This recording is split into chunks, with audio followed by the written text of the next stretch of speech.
പ്രിയമുള്ളവരെ, വിശുദ്ധ ബൈബിൾ ഉൽപ്പത്തി മുതൽ വെളിപാട് വരെ നമുക്കൊന്നിച്ച് ഒരു വട്ടമെങ്കിലും വായിച്ച് ധ്യാനിക്കുക എന്ന ഉദ്ദേശത്തോടു കൂടിയാണ് ഈ പോഡ്കാസ്റ്റ് ചെയ്യുന്നത്. ഈ ബൈബിൾ പാരായണത്തിന് നമ്മൾ ഉപയോഗിക്കുന്നത് POC മലയാളം ബൈബിളാണ്. ഓർക്കുക, നാം വചനം വായിക്കുമ്പോൾ ഈശോ വചനമായി നമ്മോടൊപ്പം ഉണ്ടായിരിക്കും. മുടക്കം കൂടാതെ വചനം വായിക്കുന്നത് ഒരു നിയോഗമായി നമുക്കെടുക്കാം. അതിനായി പരിശുദ്ധാത്മാവേ, ഞങ്ങളെ ശക്തിപ്പെടുത്തണമേ എന്ന് പ്രാർത്ഥിക്കാം. അതോടൊപ്പം വചനത്തിലെ വാഗ്ദാനങ്ങൾ ഞങ്ങളിലും ഞങ്ങളുടെ കുടുംബങ്ങളിലും നിറവേറണമേ എന്ന് പ്രാർത്ഥിച്ചുകൊണ്ട് നമുക്ക് ആരംഭിക്കാം. ഇന്ന് നമ്മൾ വായിച്ചു ധ്യാനിക്കുക പുറപ്പാട് 21 മുതൽ 25 വരെയുള്ള അധ്യായങ്ങളാണ്. അധ്യായം 21, അടിമകളെ സംബന്ധിച്ച നിയമങ്ങൾ.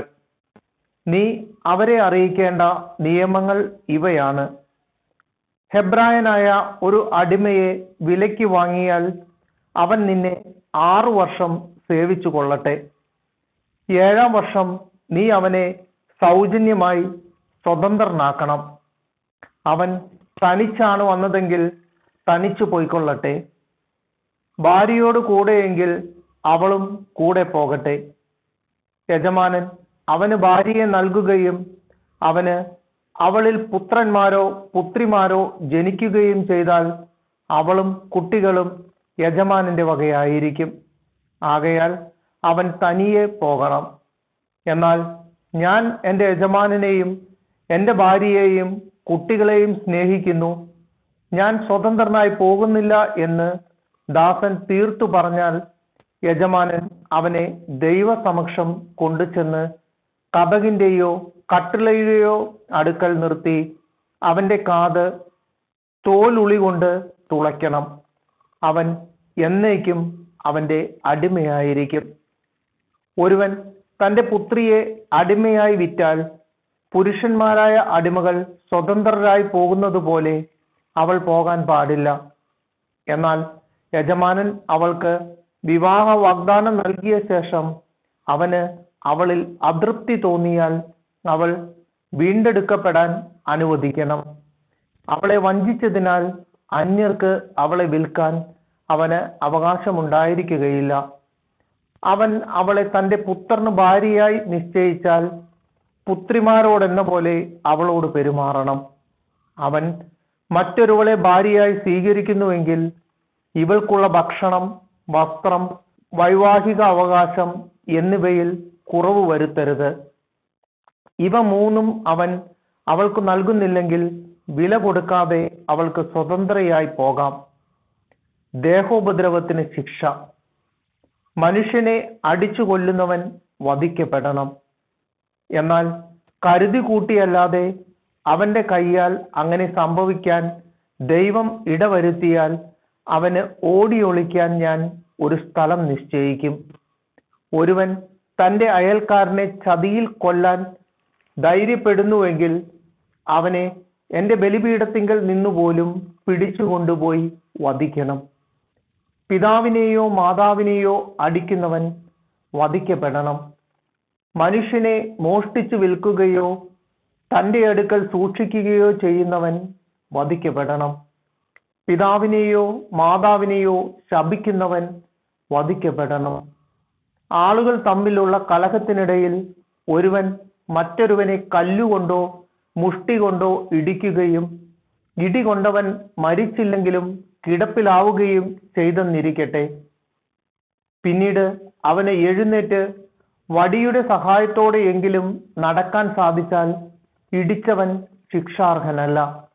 എങ്കിലും അവന് സമയനഷ്ടത്തിന് പരിഹാരം നൽകുകയും പൂർണ്ണ സുഖമാകുന്നതുവരെ അവന്റെ കാര്യം ശ്രദ്ധിക്കുകയും വേണം. ഒരുവൻ തന്റെ ദാസനെയോ ദാസിയെയോ വടികൊണ്ടടിക്കുകയും അടികൊണ്ടയാൾ അവന്റെ അടുക്കൽ തന്നെ വീണു മരിക്കുകയും ചെയ്താൽ അവൻ ശിക്ഷിക്കപ്പെടണം. എന്നാൽ അടികൊണ്ട ആൾ 1-2 ദിവസം കൂടി ജീവിക്കുന്നുവെങ്കിൽ അടിച്ചവൻ ശിക്ഷിക്കപ്പെടരുത്. കാരണം അടിമ അവന്റെ സ്വത്താണ്. ആളുകൾ കലഹിക്കുന്നതിനിടയിൽ ഒരു ഗർഭിണിക്ക് ദേഹോപദ്രവമേൽക്കുകയാൽ ഗർഭചിത്രത്തിനിടയാവുകയും എന്നാൽ മറ്റപകടമൊന്നും സംഭവിക്കാതിരിക്കുകയും ചെയ്യുന്ന പക്ഷം അവളുടെ ഭർത്താവ് ആവശ്യപ്പെടുകയും ന്യായാധിപന്മാർ നിശ്ചയിക്കുകയും ചെയ്യുന്ന തുക അവളെ ഉപദ്രവിച്ചയാൾ പിഴയായി നൽകണം. എന്നാൽ മറ്റെന്തെങ്കിലും അപകടം സംഭവിക്കുന്നുവെങ്കിൽ ജീവന് പകരം ജീവൻ കൊടുക്കണം.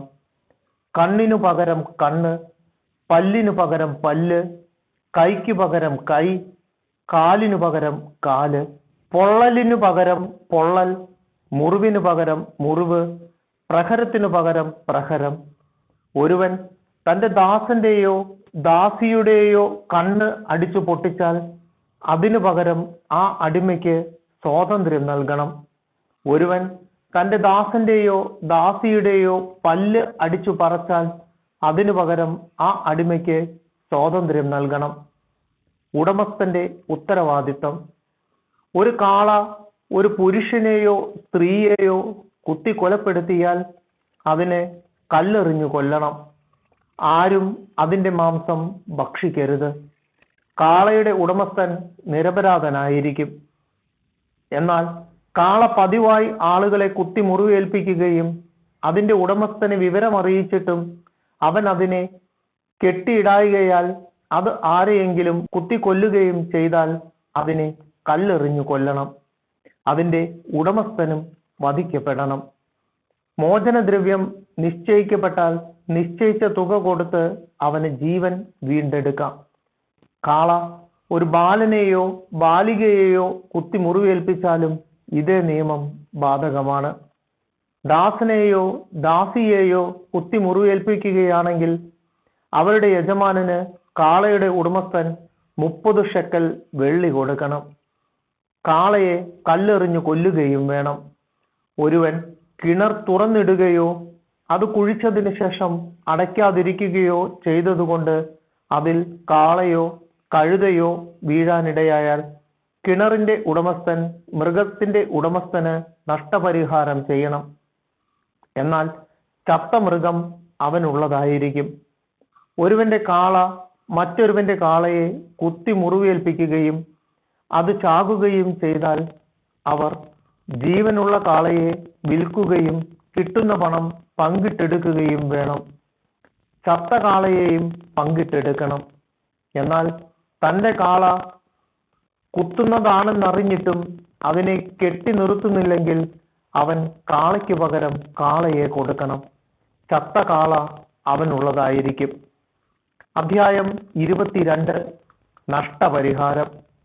ഒരുവൻ കാളയെയോ ആടിനെയോ മോഷ്ടിച്ചു കൊല്ലുകയോ വിൽക്കുകയോ ചെയ്താൽ അവൻ ഒരു കാളയ്ക്ക് പകരം 5 കാളയെയും ഒരാടിന് പകരം 4 ആടിനെയും കൊടുക്കണം. ഭവനവേദനത്തിനിടയിൽ പിടിക്കപ്പെടുന്ന കള്ളൻ അടിയേറ്റു മരിച്ചാൽ അവന്റെ രക്തത്തിന് പ്രതികാരം ചെയ്യേണ്ടതില്ല. എന്നാൽ സൂര്യോദയത്തിന് ശേഷമാണ് ഇത് സംഭവിക്കുന്നതെങ്കിൽ അവന്റെ രക്തത്തിന് പ്രതികാരം ചെയ്യണം. മോഷ്ടിച്ച വസ്തു മുഴുവൻ മോഷ്ടാവ് തിരിച്ചു കൊടുക്കണം. അവന്റെ കൈവശം ഒന്നുമില്ലെങ്കിൽ അവനെ വിറ്റ് നഷ്ടം ഈടാക്കണം.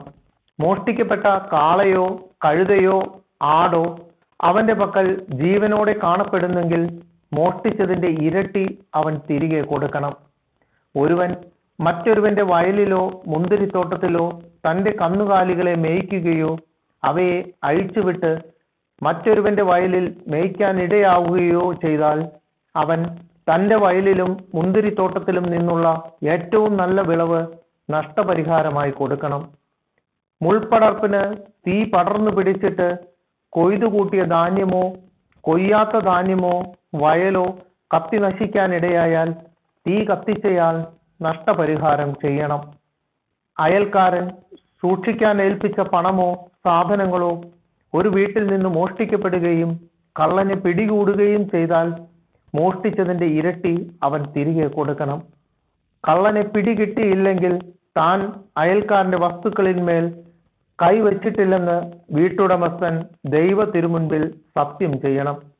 കാള, കഴുത, ആട്, വസ്ത്രം, നഷ്ടപ്പെട്ട മറ്റെന്തെങ്കിലും വസ്തു ഇവയെപ്പറ്റി തർക്കമുണ്ടാവുകയും ഇതെന്റേതാണ് എന്ന് രണ്ടുപേർ അവകാശപ്പെടുകയും ചെയ്താൽ ഇരുവരും ദൈവസന്നിധിയിൽ വരട്ടെ.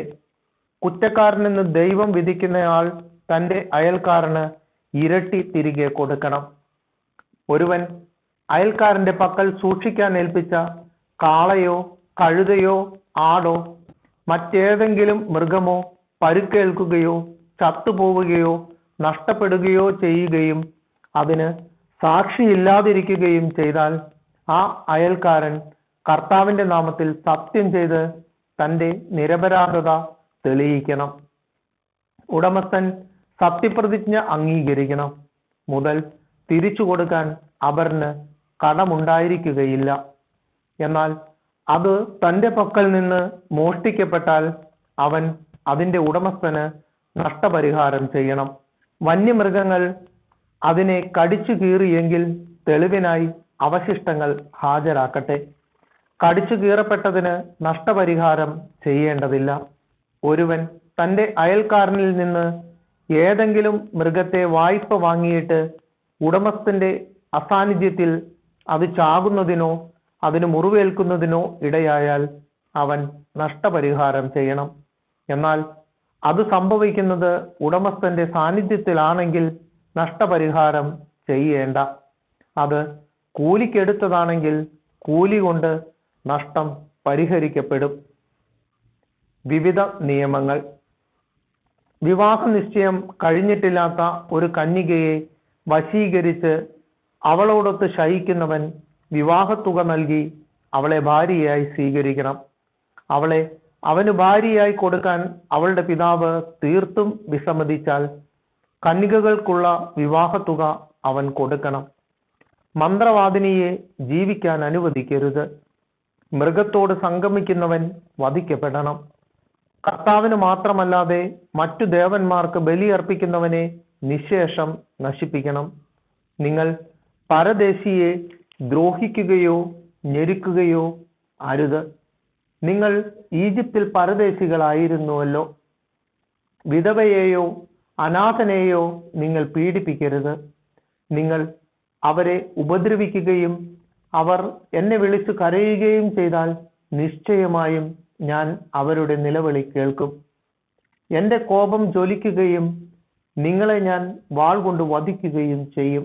അപ്പോൾ നിങ്ങളുടെ ഭാര്യമാർ വിധവകളും നിങ്ങളുടെ മക്കൾ അനാഥരുമായി തീരും. നിന്നോടൊന്നിച്ചു വസിക്കുന്ന എന്റെ ജനത്തിൽ ദരിദ്രരായ ആർക്കെങ്കിലും നീ വായ്പ കൊടുത്താൽ പലിശയ്ക്ക് കടം കൊടുക്കുന്നവനെ പോലെ പെരുമാറരുത്. അവരിൽ നിന്ന് പലിശ ഈടാക്കുകയുമരുത്. അയൽക്കാരന്റെ മേലങ്കി പണയം വാങ്ങിയാൽ സൂര്യാസ്തമയത്തിന് മുമ്പ് അത് തിരികെ കൊടുക്കണം. എന്തെന്നാൽ അതുമാത്രമാണ് അവനുള്ള പുതപ്പ്. തൻ്റെ ശരീരത്തിൽ അണിയുന്ന ആ ഉടുപ്പല്ലാതെ അവൻ ഉറങ്ങുമ്പോൾ പുതയ്ക്കാൻ മറ്റെന്തുണ്ട്? അവൻ എന്നെ വിളിച്ചു കരഞ്ഞാൽ ഞാൻ അത് കേൾക്കും. ഞാൻ കരുണയുള്ളവനാണ്. നീ ദൈവത്തെ നിന്ദിക്കുകയോ നിന്റെ ജനത്തിന്റെ ഭരണാധികാരിയെ ശപിക്കുകയോ അരുത്. നിന്റെ മെതിക്കളത്തിലെയും ചക്കുകളിലെയും ഫലസമൃദ്ധിയിൽ നിന്ന് കാഴ്ച സമർപ്പിക്കാൻ വൈകരുത്. നിന്റെ പുത്രന്മാരിൽ ആദിജാതനെ എനിക്ക് നൽകണം. നിന്റെ കാളകളെയും ആടുകളെയും സംബന്ധിച്ചും ഇപ്രകാരം തന്നെ ചെയ്യണം. അവയുടെ കടിഞ്ഞൂൽ 7 ദിവസം തള്ളയുടെ കൂടെ കഴിയട്ടെ. 8-ാം ദിവസം നീ അതിനെ എനിക്ക് തരണം. നിങ്ങൾ എനിക്ക് സമർപ്പിക്കപ്പെട്ട വിശുദ്ധ ജനമായിരിക്കണം. വന്യമൃഗങ്ങൾ കടിച്ചു കീറിയ മാംസം നിങ്ങൾ ഭക്ഷിക്കരുത്. അത് നായ്ക്കൾക്ക് എറിഞ്ഞു കൊടുക്കണം. അധ്യായം 23. തുല്യമായ നീതി. വ്യാജവാർത്ത പ്രചരിപ്പിക്കരുത്. കള്ളസാക്ഷ്യം നൽകി കുറ്റക്കാരന് കൂട്ടു നിൽക്കരുത്. ഭൂരിപക്ഷത്തോട് ചേർന്ന് തിന്മ ചെയ്യരുത്. ഭൂരിപക്ഷത്തോട് ചേർന്ന് നീതിക്കെതിരായി കോടതിയിൽ സാക്ഷ്യം നിൽക്കരുത്. വ്യവഹാരത്തിൽ ദരിദ്രന് പ്രത്യേക പരിഗണന നൽകരുത്. ശത്രുവിന്റെ കാളയോ കഴുതയോ വഴിതെറ്റി പോകുന്നത് കണ്ടാൽ അതിനെ അവന്റെ അടുക്കൽ തിരിച്ചെത്തിക്കണം. നിന്നെ വെറുക്കുന്നവന്റെ കഴുത ചുമടിനു കീഴെ വീണ് കിടക്കുന്നത് കണ്ടാൽ നീ കടന്നു പോകരുത്. അതിനെ എഴുന്നേൽപ്പിക്കാൻ അവനെ സഹായിക്കണം. വ്യവഹാരത്തിൽ ദരിദ്രന് നീതി നിഷേധിക്കരുത്. തെറ്റായ കുറ്റാരോപണത്തിൽ നിന്ന് ഒഴിഞ്ഞു നിൽക്കുക. നിഷ്കളങ്കരെയും നീതിമാന്മാരെയും വധിക്കരുത്. ദുഷ്ടനെ ഞാൻ വെറുതെ വിടുകയില്ല. കൈക്കൂലി വാങ്ങരുത്. അത് വിജ്ഞനെ അന്ധനാക്കുകയും നീതിമാനെ കള്ളം പറയാൻ പ്രേരിപ്പിക്കുകയും ചെയ്യുന്നു. നിങ്ങൾ പരദേശികളെ പീഡിപ്പിക്കരുത്. ഈജിപ്തിൽ പരദേശികളായിരുന്ന നിങ്ങൾക്ക് പരദേശികളുടെ ഹൃദയവികാരങ്ങൾ അറിയാമല്ലോ. സാബത്ത് വർഷം. നീ നിന്റെ വയലിൽ 6 വർഷം വിതച്ച് വിളവെടുത്തു കൊള്ളുക. 7-ാം വർഷം അത് വിതയ്ക്കാതെ വെറുതെ കിടക്കട്ടെ. നിന്റെ ജനത്തിലെ ദരിദ്രർ അതിൽ നിന്ന് ഭക്ഷ്യം ശേഖരിക്കട്ടെ. പിന്നെയും അവശേഷിക്കുന്നത് വന്യമൃഗങ്ങൾ തിന്നുകൊള്ളട്ടെ. മുന്തിരിത്തോട്ടവും ഒലിവ് തോട്ടവും സംബന്ധിച്ചും ഇപ്രകാരം തന്നെ ചെയ്യണം. 6 ദിവസം ജോലി ചെയ്യുക, 7-ാം ദിവസം വിശ്രമിക്കണം. നിന്റെ കാളയും കഴുതയും വിശ്രമിക്കട്ടെ. നിന്റെ ദാസിയുടെ പുത്രനും പരദേശിയും ക്ഷീണം തീർക്കട്ടെ. ഞാൻ നിങ്ങളോട് പറഞ്ഞ കാര്യങ്ങളിലെല്ലാം ശ്രദ്ധ വയ്ക്കണം. അന്യദേവന്മാരുടെ നാമം സ്മരിക്കരുത്. അത് നിങ്ങളുടെ നാവിൽ നിന്ന് കേൾക്കാനിടയാവരുത്. 3 മഹോത്സവങ്ങൾ. എന്റെ ബഹുമാനത്തിനായി വർഷം തോറും 3 തവണ നിങ്ങൾ ഉത്സവം ആഘോഷിക്കണം. പുളിപ്പില്ലാത്ത അപ്പത്തിന്റെ തിരുനാൾ ആചരിക്കണം. ഞാൻ കൽപ്പിച്ചിട്ടുള്ളതുപോലെ അബീബ് മാസത്തിലെ 7 നിശ്ചിത ദിവസങ്ങളിൽ പുളിപ്പില്ലാത്ത അപ്പം ഭക്ഷിക്കണം. എന്തെന്നാൽ ആ മാസത്തിലാണ് നിങ്ങൾ ഈജിപ്തിൽ നിന്ന് പുറത്തു വന്നത്. എന്റെ മുൻപിൽ വെറും കൈയോടെ വരരുത്. വയലിൽ നിന്ന് ആദ്യ ഫലങ്ങൾ കൊയ്തെടുക്കുമ്പോൾ പുത്തരി പെരുന്നാളും വർഷാവസാനം പ്രയത്നഫലം ശേഖരിച്ചു കഴിയുമ്പോൾ സംഭരണ തിരുനാളും ആഘോഷിക്കണം. പുരുഷന്മാരെല്ലാവരും വർഷത്തിൽ 3 പ്രാവശ്യം ദൈവമായ കർത്താവിന്റെ സന്നിധിയിൽ ഹാജരാവണം. ബലിമൃഗത്തിന്റെ രക്തം പുളിപ്പുള്ള അപ്പത്തോടൊന്നിച്ച് എനിക്ക് അർപ്പിക്കരുത്. ഉത്സവ ദിനത്തിൽ അർപ്പിക്കുന്ന ബലിയുടെ കൊഴുപ്പ് പ്രഭാതം വരെ സൂക്ഷിക്കുകയുമരുത്. വയലിലെ ആദ്യ വിളവിന്റെ ആദ്യ ഫലം നിന്റെ ദൈവമായ കർത്താവിന്റെ ഭവനത്തിലേക്ക് കൊണ്ടുവരണം. ആട്ടിൻകുട്ടിയെ അതിന്റെ തള്ളയുടെ പാലിൽ വേവിക്കരുത്. വാഗ്ദാനങ്ങൾ. ഇതാ, ഒരു ദൂതനെ നിനക്ക് മുൻപേ ഞാൻ അയക്കുന്നു. അവൻ നിന്റെ വഴിയിൽ നിന്നെ കാത്തുകൊള്ളും. ഞാൻ ഒരുക്കിയിരിക്കുന്ന സ്ഥലത്തേക്ക് നിന്നെ കൊണ്ടുവരികയും ചെയ്യും. അവൻ പറയുന്നതെല്ലാം ആദരപൂർവം അനുസരിക്കണം.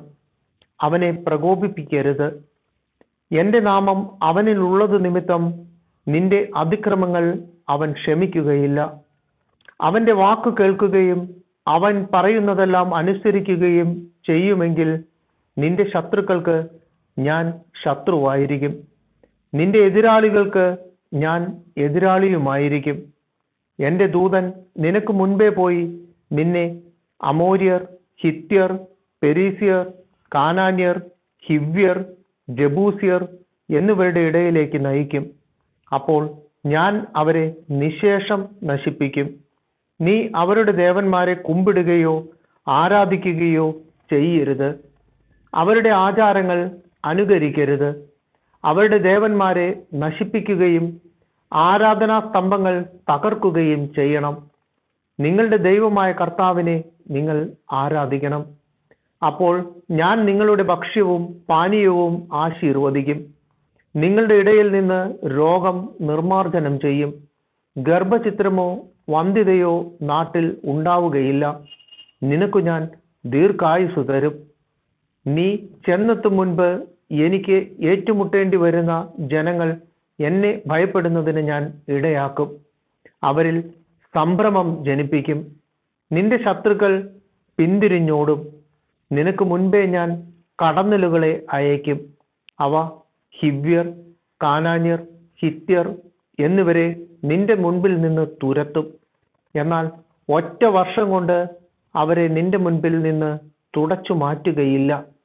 അങ്ങനെ ചെയ്താൽ നാട് വിജനമാകുകയും നിനക്ക് ഉപദ്രവകാരികളായ വന്യമൃഗങ്ങൾ പെരുകുകയും ചെയ്യും. നീ വർദ്ധിച്ച് നാട് കൈവശപ്പെടുത്തുന്നതനുസരിച്ച് അവരെ നിന്റെ മുൻപിൽ നിന്ന് ഞാൻ പുറന്തള്ളിക്കൊണ്ടിരിക്കും. നിന്റെ അതിർത്തികൾ ചെങ്കടൽ മുതൽ ഫിലിസ്ത്യ കടൽ വരെയും മരുഭൂമി മുതൽ യൂഫ്രട്ടീസ് നദി വരെയുമായി ഞാൻ നിശ്ചയിക്കും. തദ്ദേശവാസികളെ ഞാൻ നിന്റെ കയ്യിൽ ഏൽപ്പിക്കും. നീ അവരെ നിന്റെ മുൻപിൽ നിന്ന് തുരത്തണം. അവരോടോ അവരുടെ ദേവന്മാരോടോ നീ ഉടമ്പടി ചെയ്യരുത്. അവർ നിന്റെ നാട്ടിൽ വസിച്ചുകൂടാ. വസിച്ചാൽ എനിക്കെതിരായി പാപം ചെയ്യാൻ അവർ നിന്നെ പ്രേരിപ്പിക്കും. നീ അവരുടെ ദേവന്മാരെ ആരാധിച്ചാൽ അത് നിനക്കൊരു കെണിയായിരിക്കുകയും ചെയ്യും. അധ്യായം 24. ഉടമ്പടി ഉറപ്പിക്കുന്നു. കർത്താവ് മോശയോട് അരുൾ ചെയ്തു, നീയും അഹറോനും നദാബും അബിഹുമും ഇസ്രായേലിലെ 70 ശ്രേഷ്ഠന്മാരും കൂടി കർത്താവിന്റെ അടുക്കലേക്ക് കയറി വരുവിൻ. നിങ്ങൾ അകലെ നിന്ന് കുമ്പിട്ടാരാധിക്കുവിൻ. മോശ മാത്രം കർത്താവിനെ സമീപിക്കട്ടെ, മറ്റുള്ളവർ സമീപിക്കരുത്. ജനം അവനോടൊപ്പം കയറി വരികയുമരുത്. മോശ ചെന്ന് കർത്താവിന്റെ എല്ലാ വാക്കുകളും നിയമങ്ങളും ജനത്തെ അറിയിച്ചു. കർത്താവ് കൽപ്പിച്ച കാര്യങ്ങളെല്ലാം തങ്ങൾ ചെയ്യുമെന്ന് അവർ ഏകസ്വരത്തിൽ മറുപടി പറഞ്ഞു. മോശ കർത്താവിന്റെ വാക്കുകളെല്ലാം എഴുതി വച്ചു. അവൻ അതിരാവിലെ എഴുന്നേറ്റ് മലയുടെ അടിവാരത്തിൽ ഒരു ബലിപീഠവും ഇസ്രായേലിലെ 12 ഗോത്രങ്ങൾക്കായി 12 സ്തംഭങ്ങളും നിർമ്മിച്ചു. അവൻ അയച്ച ഇസ്രായേൽ യുവാക്കന്മാർ കർത്താവിന് ദഹന ബലികളും കാളകളെ കൊണ്ടുള്ള സമാധാന ബലികളും അർപ്പിച്ചു. മോശ ബലിയുടെ രക്തത്തിൽ പകുതി പാത്രങ്ങളിലാക്കുകയും പകുതി ബലിപീഠത്തിന്മേൽ തെളിക്കുകയും ചെയ്തു. അനന്തരം ഉടമ്പടി ഗ്രന്ഥമെടുത്ത് ജനങ്ങൾ കേൾക്കെ വായിച്ചു. അപ്പോൾ അവർ പറഞ്ഞു, കർത്താവ് കൽപ്പിച്ചതെല്ലാം ഞങ്ങൾ ചെയ്യും, ഞങ്ങൾ അനുസരണമുള്ളവരായിരിക്കും. അപ്പോൾ മോശ രക്തമെടുത്ത് ജനങ്ങളുടെ മേൽ തെളിച്ചുകൊണ്ട് പറഞ്ഞു, ഈ വചനങ്ങളെല്ലാം ആധാരമാക്കി കർത്താവ് നിങ്ങളോട് ചെയ്ത ഉടമ്പടിയുടെ രക്തമാകുന്നു ഇത്. അനന്തരം മോശയും അഹറോനും നദാബും അബിഹുമും ഇസ്രായേൽ ശ്രേഷ്ഠന്മാർ 70 പേരും മലമുകളിലേക്ക് കയറിപ്പോയി. അവർ ഇസ്രായേലിന്റെ ദൈവത്തെ കണ്ടു. ആകാശതുല്യം പ്രകാശമാനമായ ഇന്ദ്രനീല കൽത്തളം പോലെ എന്തോ ഒന്ന് അവിടുത്തെ പാദങ്ങളുടെ താഴെ കാണപ്പെട്ടു. ഇസ്രായേൽ ശ്രേഷ്ഠന്മാരായ അവരുടെ മേൽ അവിടുന്ന് കൈവച്ചില്ല. അവർ ദൈവത്തെ കണ്ടു. അനന്തരം ഭക്ഷിക്കുകയും പാനം ചെയ്യുകയും ചെയ്തു. മോശ സീനായ് മലയിൽ. കർത്താവ് മോശയോട് അരുൾ ചെയ്തു, മലമുകളിൽ എൻ്റെ സമീപത്തേക്ക് കയറി വന്ന് കാത്തു നിൽക്കുക. ഞാൻ നിയമങ്ങളും കൽപ്പനകളും എഴുതിയ കൽപ്പലകകൾ നിനക്ക് തരാം. നീ അവ ജനത്തെ പഠിപ്പിക്കണം. മോശ തൻ്റെ സേവകനായ ജോഷുവയോടുകൂടെ എഴുന്നേറ്റു. മോശ ദൈവത്തിൻ്റെ മലയിലേക്ക് കയറി. അവൻ ശ്രേഷ്ഠന്മാരോട് പറഞ്ഞു, ഞങ്ങൾ മടങ്ങി വരുന്നതുവരെ നിങ്ങൾ ഇവിടെ കാത്തു നിൽക്കുവിൻ. അഹ്റോനും ഹൂറും നിങ്ങളോട് കൂടെയുണ്ടല്ലോ. എന്തെങ്കിലും പ്രശ്നമുണ്ടായാൽ അവരെ സമീപിക്കുവിൻ. മോശ മലയിലേക്ക് കയറിപ്പോയി. അപ്പോൾ ഒരു മേഘം മലയെ ആവരണം ചെയ്തു. കർത്താവിന്റെ മഹത്വം സീനായ് മലയിൽ ആവസിച്ചു. 6 ദിവസത്തേക്ക് ഒരു മേഘം മലയെ മൂടിയിരുന്നു. 7-ാം ദിവസം മേഘത്തിൽ നിന്ന് കർത്താവ് മോശയെ വിളിച്ചു. മലമുകളിൽ കർത്താവിന്റെ മഹത്വം ദഹിപ്പിക്കുന്ന അഗ്നിക്ക് തുല്യം ഇസ്രായേലിയർക്ക് കാണപ്പെട്ടു. മോശ മേഘത്തിന്റെ ഉള്ളിൽ കടന്ന് മലമുകളിലേക്ക് കയറി.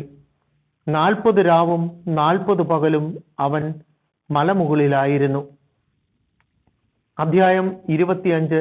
കൂടാര നിർമ്മാണത്തിന് കാണിക്ക. കർത്താവ് മോശയോട് അരുൾ ചെയ്തു, എനിക്ക് ഒരു കാണിക്ക സമർപ്പിക്കണമെന്ന് നീ ഇസ്രായേൽക്കാരോട് പറയുക. സ്വമനസ്സാ തരുന്നവരിൽ നിന്നെല്ലാം എനിക്കുള്ള കാണിക്ക നീ സ്വീകരിക്കുക.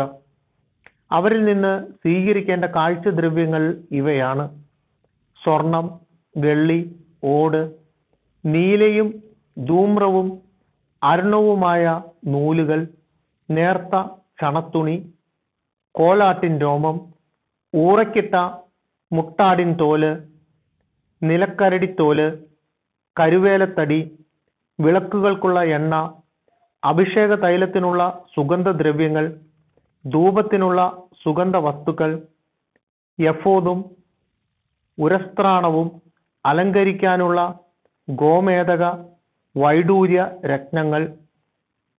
ഞാൻ അവരുടെ ഇടയിൽ വസിക്കാൻ അവർ എനിക്ക് ഒരു വിശുദ്ധ കൂടാരം സജ്ജമാക്കണം. ഞാൻ കാണിച്ചു തരുന്ന മാതൃകയനുസരിച്ചായിരിക്കണം കൂടാരവും അതിലെ ഉപകരണങ്ങളും നിർമ്മിക്കുന്നത്. സാക്ഷ്യപേടകം. കരുവേല മരം കൊണ്ട് ഒരു പേടകം നിർമ്മിക്കണം. അതിന് 2.5 മുഴം നീളവും 1.5 മുഴം വീതിയും 1.5 മുഴം ഉയരവും ഉണ്ടായിരിക്കണം. ശുദ്ധി ചെയ്ത സ്വർണം കൊണ്ട് അതിൻ്റെ അകവും പുറവും പൊതിയണം. അതിനു മീതെ ചുറ്റും സ്വർണം കൊണ്ടുള്ള ഒരരികുപാളി ഉറപ്പിക്കണം. 4 സ്വർണ വളയങ്ങൾ ഉണ്ടാക്കി പേടകത്തിന്റെ ചുവട്ടിലെ 4 മൂലകളിൽ ഘടിപ്പിക്കണം. 2 ഒരു വശത്തും 2 മറുവശത്തും ആയിരിക്കണം. കരുവേല മരം കൊണ്ട് തണ്ടുകൾ ഉണ്ടാക്കി അവയും സ്വർണം കൊണ്ട് പൊതിയണം. പേടകം വഹിച്ചു കൊണ്ടുപോകാൻ പാർശ്വവളയങ്ങളിലൂടെ തണ്ടുകൾ ഇടണം. തണ്ടുകൾ എപ്പോഴും പേടകത്തിന്റെ വളയങ്ങളിൽ തന്നെ ഉണ്ടായിരിക്കണം. അവയിൽ നിന്ന് എടുത്തു മാറ്റരുത്. ഞാൻ നിനക്ക് തരാൻ പോകുന്ന ഉടമ്പടി പത്രിക പേടകത്തിൽ നിക്ഷേപിക്കണം. ശുദ്ധി ചെയ്ത സ്വർണം കൊണ്ട് ഒരു കൃപാസനം നിർമ്മിക്കണം. അതിൻ്റെ നീളം 2.5 മുഴവും വീതി 1.5 മുഴവും ആയിരിക്കണം. കൃപാസനത്തിന്റെ 2 അറ്റത്തുമായി അടിച്ചു പരത്തിയ സ്വർണം കൊണ്ട് 2 കെരൂബുകളെ നിർമ്മിക്കണം. കൃപാസനത്തിന്റെ 2 അറ്റത്തും അതിനോട് ഒന്നായി ചേർന്നിരിക്കത്തക്കവണ്ണം വേണം കെരൂബുകളെ നിർമ്മിക്കാൻ. കൃപാസനം മൂടത്തക്ക വിധം കെരൂബുകൾ ചിറകുകൾ മുകളിലേക്ക് വിരിച്ചു പിടിച്ചിരിക്കണം. കെരൂബുകൾ കൃപാസനത്തിലേക്ക് തിരിഞ്ഞ് മുഖാഭിമുഖം നിലകൊള്ളണം. കൃപാസനം പേടകത്തിനു മുകളിൽ സ്ഥാപിക്കണം. ഞാൻ നിനക്ക് തരാൻ പോകുന്ന ഉടമ്പടി പത്രിക പേടകത്തിനുള്ളിൽ നിക്ഷേപിക്കണം.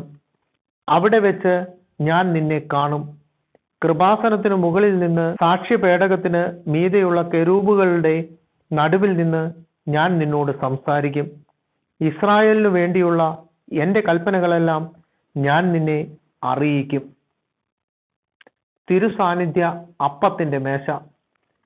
കരുവേല മരം കൊണ്ട് 2 മുഴം നീളവും 1 മുഴം വീതിയും 1.5 മുഴം ഉയരവുമുള്ള ഒരു മേശ ഉണ്ടാക്കണം.